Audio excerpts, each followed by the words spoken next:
Hello, beautiful community. A few of you have asked me to comment on the brutal killing of Boris Nemtsov exactly 8 years ago today, February 27th, 2015. Nemtsov was shot in the back outside of the walls of the Kremlin.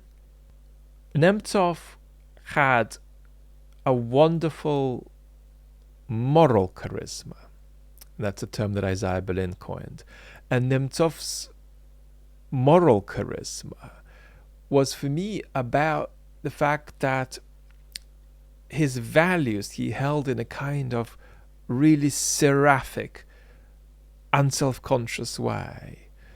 He loved life, and he just thought that all the things he loved were kind of obvious. And so he just thought that democracy and individual freedom and the semblance of a welfare state and good alcohol and wine and sex were just good ways to be. And that's it. That's all there is to say about it. Boris, why are you committed to democracy? You're not? You want to look at yourself in the mirror? Maybe you need to relax a little bit? Come on. That's it. That's as far as it goes. There's a kind of almost a seraphic simplicity of political sentiment there. And there was also a kind of comfortable charisma that he'd be at one if he were put together with people who were very different to him or very similar to him, who had never come across before. It doesn't matter. He'd be like a fish in water there. And it would actually be freer. It wouldn't be quite as brilliant as the sort of capacity for connection. This is not a political judgment on him, please, but the capacity of connection that Bill Clinton has, which is, I think, both more extraordinary but also more psychopathological with Clinton. That Clinton could walk into a room and then find himself moving towards just somebody in the corner who he had no reason to speak to and just giving them 90 seconds of his full attention. And that person didn't have to be a young woman.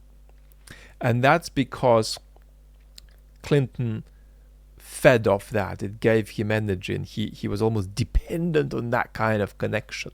It's what gave him fuel. And that's pathological, but he also made it less pathological, of course, by using it in such a brilliant and constructive way to build connection and build his political career.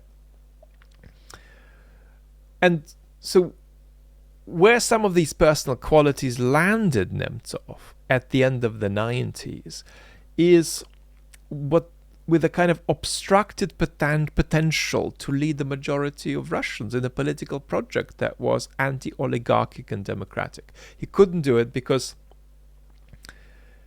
there were so many forces in Russian political scene that were set on blocking him and obstructing him. And in some ways, the curse of being seen as potentially the next president of Russia, as he was by some, was a curse in more than just a symbolic sense, that people were keen to stop him. Once Maggie Thatcher in retirement was visiting Russia, and Boris Yeltsin pulled her aside and said that might be the next president of Russia, pointing at Nemtsov. And Nemtsov held important posts in the 90s. Vice Premier of Russia, head of an important region. And I think that it's not wrong to associate Nemtsov in many ways with Russia's last missed democratic opportunity, which probably came at the end of the 90s. Russia did a lot of democratic backsliding throughout the 90s. There was a lot of democratic backsliding in 1993. There was the Chechen War.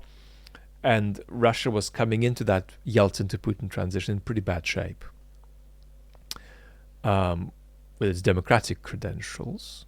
But it still had some, and I still call it a democratic opportunity, and perhaps the last one. You might say, well, Nemtsov was a vitriolic critic of Putin in the last few years of his life, especially. He was vehemently against Putin's aggression in Ukraine. He was predicting a full-scale war against Ukraine at some point. And he was not mincing his words about Putin. Navalny says all the correct things about Putin, but he doesn't use bad language or abusive sort of discourse. Nemtsov did. He loved talking about Putin in derogatory terms, emotively derogatory terms. And while his work was very important, I think it's fair to admit that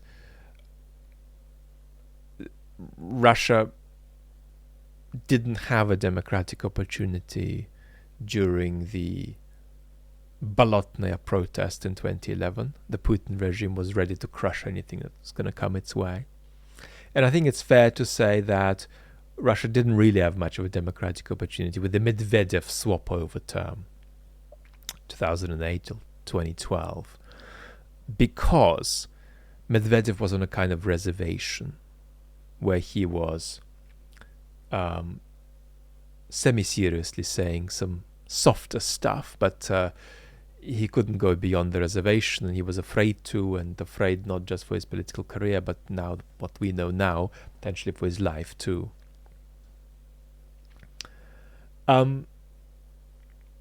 If Medvedev had been totally not Medvedev, if he had been a heavyweight politician with deep democratic credentials and extraordinary doggedness and discipline, and if a big part of the elite had split over and gone over to his side, maybe something would have been possible. But these are so many counterfactuals, it's implausible. And what do we say about the actual killing of Boris Nemtsov? It's important to explore verticalizing it, really, in the sense that we rather verticalize the poisoning of Navalny in the sense that it seems to just come from the top. That's the picture we have. And that doesn't mean that words are said, kill this person in that way, in that time frame, and do it like that. But it might be that there's a wink and an indication that certain measures against, disruptive political influences need to be expanded and so on. And so recently there is an investigation by Insider, BBC, Russia, and Bellingcat, which adds to the vast Chechen trail a Russian agency story. That's not just about the agencies following Nemtsov. It's about the same people following Nemtsov who were involved in the poisoning of Navalny and Karamurza. And that rather invites us into a verticalized account of how this may have happened. When you look at all of the outrageous political murders in Russia over the years, it's very important to distinguish the people who executed the crime, the people who organized the crime, and the people who ordered the crime. And with some of the investigations, what happens is they can reach the people who executed the crime, but then they hit a kind of ceiling and everything else becomes untransparent.